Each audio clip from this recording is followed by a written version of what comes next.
Vikings. Entre le 8e et le 11e siècle, la seule mention de leur nom terrorise les gens. Pourtant, les Vikings ne sont pas que des pillards assoiffés de sang. Ils sont de grands marins, des marchands prospères et de courageux guerriers. Ils vivent dans une société raffinée, possédant une mythologie fascinante. Mon nom est Caroline et je vous présente la saga des dieux. La mythologie nordique nous a été transmise grâce aux sagas et aux Eddas. Les sagas sont des récits fabuleux peuplés de héros légendaires et les Eddas sont des poèmes lyriques qui peuvent ressembler à l'Iliade et l'Odyssée d'Homère. Par nordique, on inclut deux peuples, les Germains et les Slaves. Parmi les Germains, on retrouve les Allemands, les Néerlandais, les Danois, les Suédois, les Norvégiens, les Islandais et les Anglais. Chez les Slaves, on retrouve les Russes, les Serbes, les Croates, les Bulgares, les Roumains, les Slovaques et les Polonais. Les Vikings ont connu leur heure de gloire de 750 à 1050 de notre ère et durant cette période, leur présence s'est non seulement fait sentir en Europe, mais en Afrique, en Asie, au Moyen-Orient et bien sûr en Amérique du Nord. Afin de bien saisir qui sont ces hommes, je vais laisser le soin à Régis Boyer, qui est le spécialiste des Vikings, de vous en faire la description. On appelle viking un commerçant de longue date, remarquablement équipé pour cette activité que la conjoncture a amené à se transformer en pillard ou en guerrier, là où c'était possible, lorsque c'était praticable, mais qui demeura toujours quelqu'un d'appliqué à acquérir des richesses.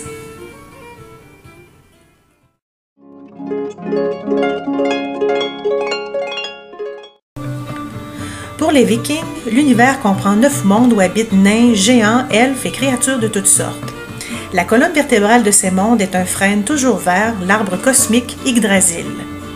Ses branches les plus hautes touchent le ciel, tandis que les racines les plus profondes vont jusqu'à Helheim, le domaine des morts où règne Hel, la déesse des enfers. Selon la légende, deux groupes de dieux, les As et les Vannes, cohabitaient mais finirent par se faire la guerre. Une trêve fut conclue par un échange d'otages.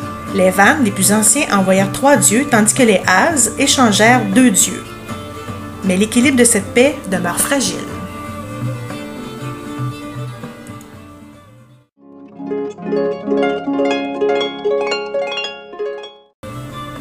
Ils sont héroïques et courageux, mais contrairement aux dieux de l'Olympe, ils sont mortels et ressentent la douleur physique et psychologique. Ils se préparent pour le Ragnarok, l'âge de la guerre et de l'épée. Le Ragnarok, c'est le combat ultime qui oppose Odin et ses valeureux guerriers contre Loki et les géants de glace, contre les morts du Helheim, de Hel, du loup Fenrir et du monstre marin Jormungand. Afin de bien se préparer, Odin peuple le Valhalla, qui est un paradis à l'intérieur d'Asgard, de guerriers tombés au combat. Il sait que Thor et lui, ainsi que tous les autres, vont mourir, mais que suite à ce chaos destructeur, un nouveau monde va ressurgir.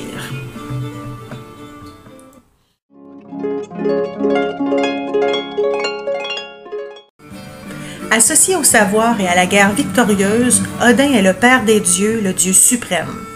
Il règne sur Asgard, la forteresse divine, résidence des dieux As.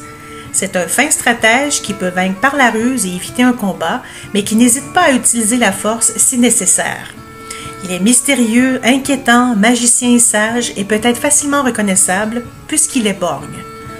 Juché sur ses épaules, 2 corbeaux, Munin, mémoire, et Hugin, pensée, l'accompagnent et l'informent sur ce que font les hommes sur Terre. Également, 2 loups, Geri et Freki, sont toujours avec lui. Il parcourt le ciel monté sur son cheval à 8 pattes, Sleipnir.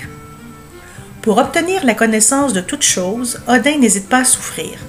Il a sacrifié un de ses yeux au géant Mimir le Sage, et pour obtenir la science des runes qui est l'écriture nordique, il n'hésite pas à rester suspendu à Yggdrasil durant 9 nuits, une lance plantée sur le côté.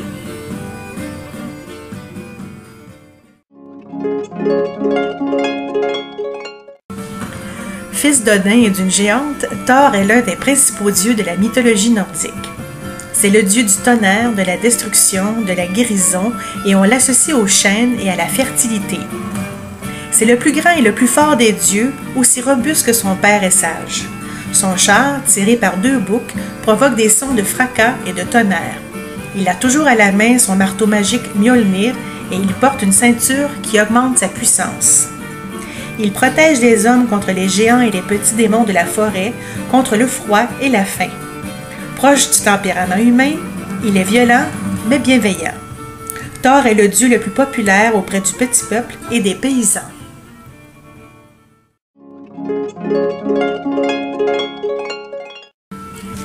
Le dernier dieu de cette capsule, et non le moindre, c'est Loki.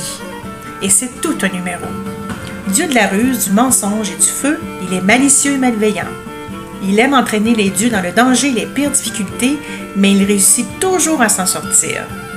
Comme tout bon menteur, Loki est éloquent et fourbe. Il se transforme en animal ou en femme afin de parvenir à ses fins. De ses aventures amoureuses naissent trois des plus monstrueuses créatures de la mythologie nordique. Hel, déesse des enfers, le loup Fenrir et Jormungand, le serpent marin. Comme il est à l'origine de la mort du fils d'Odin, le dieu Balder, il est enfermé dans une caverne et lié avec les entrailles de son propre fils, Narvi. Un serpent venimeux posé sur sa tête lui crache son venin sur le crâne. C'est Loki qui provoquera le Ragnarok en se libérant et en libérant son fils, le loup Fenrir.